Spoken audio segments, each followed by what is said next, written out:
Well, I've been working on the 1929 Duesenberg Model J. We had a problem with the passenger side window not wanting to roll up and down easily, so I took the door panel off, which was quite an adventure. Just figuring out how to get the window crank off was pretty interesting.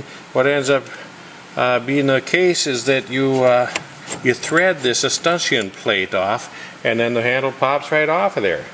And there's this little hole in the escutcheon plate that I was thinking, well, there must be a screw that you loosen or a pin that you drive out of there or something, but I was barking up the wrong tree there. And then we found this chain drive that moves the window frame up and down when you turn the crank,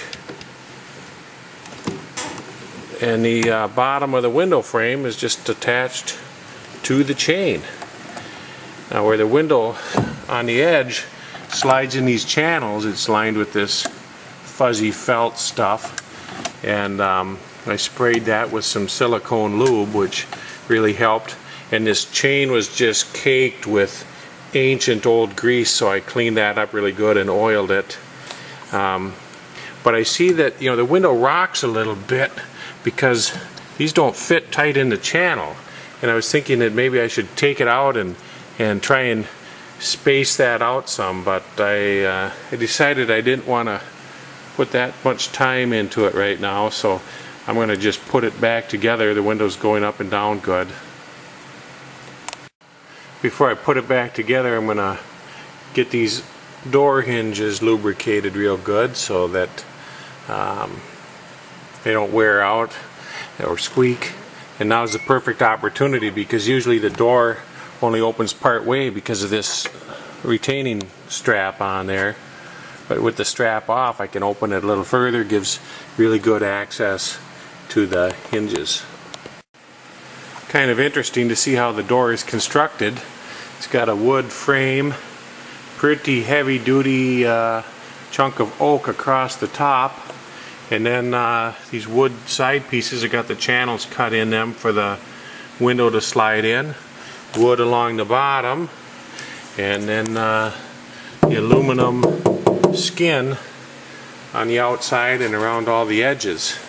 And it's got these galvanized steel pieces that the door panel clips into, which I'm kind of thinking are not the original pieces installed in 1929 by Murphy Body Company of Pasadena. Somebody probably added that later as a easy way to hook a newly upholstered door panel on there, probably back when Keith Brown restored the car in 1959. Okay, we got the window so it rolls up and down really good.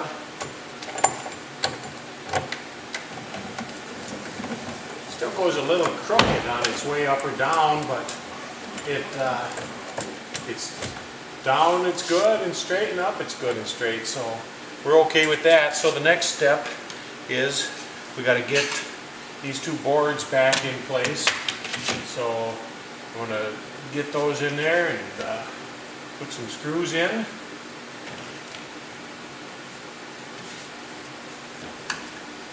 think I took the bottom one out first, so I'll put the bottom one back in first. I mean the bottom one out last. I'm tightening all these screws for these wood pieces by hand, not using my handy dandy screw gun because I don't want to strip anything or split anything.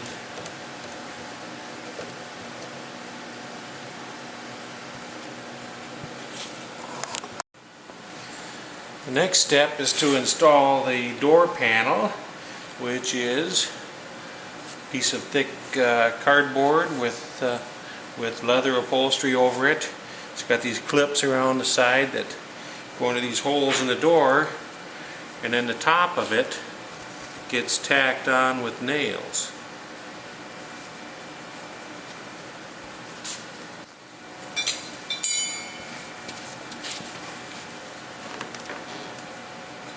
line these clips up with the holes.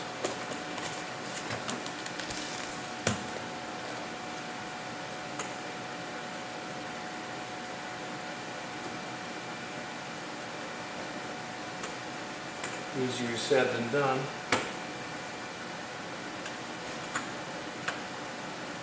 So I'm getting all these clips mated with their holes. Some of them have been a little stubborn, but it hasn't been too bad. Just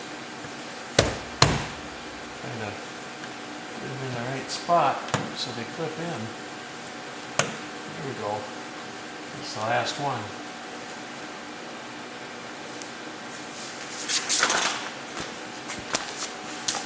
Now there's a whole bunch of screws that go in various places here, and I got to get the top of it nailed in.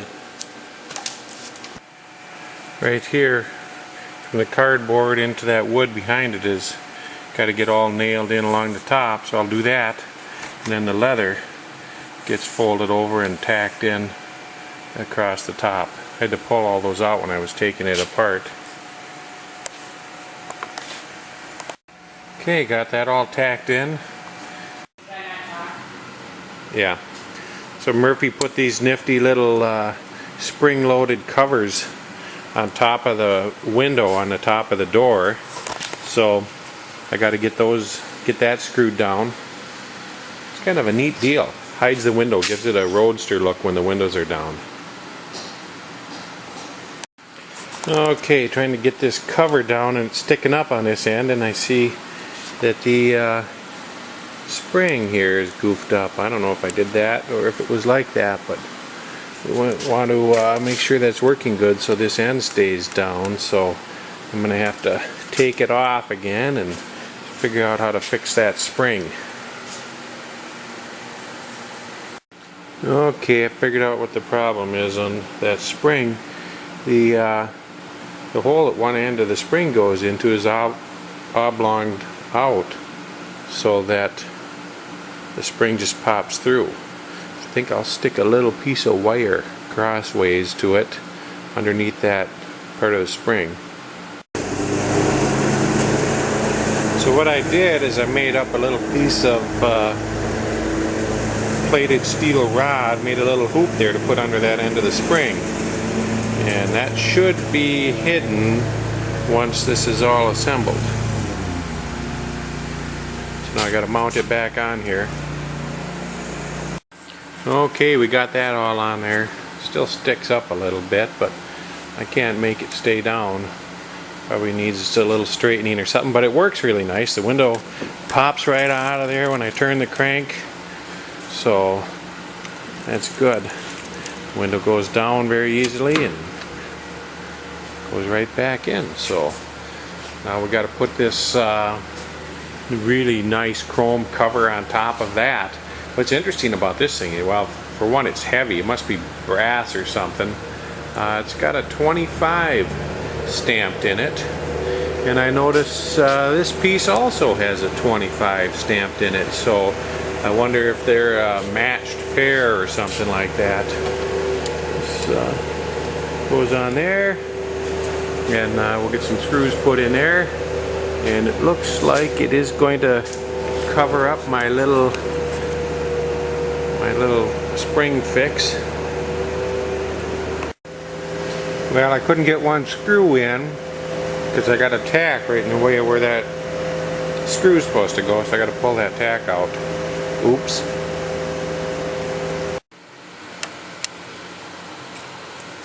Looks like we have a screw that doesn't want to tighten up, so I'm going to have to do the old trick of sticking a toothpick down the hole. See if that'll tighten it up.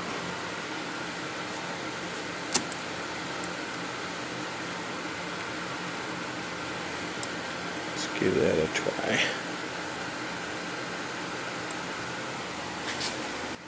Okay, that did the trick. Nice and tight. Well, I had to put a toothpick in that one too. Kind of ironic that I'm fixing a priceless vintage Duesenberg with toothpicks and paper clips. That's what works. And the door latch handle goes back on. Little chrome nut. Kind of a weird looking nut. Internal threads with a bigger head on it. Kind of like a tube nut or something. So we'll get a wrench and tighten that up. That's how you unlatch the door from the inside.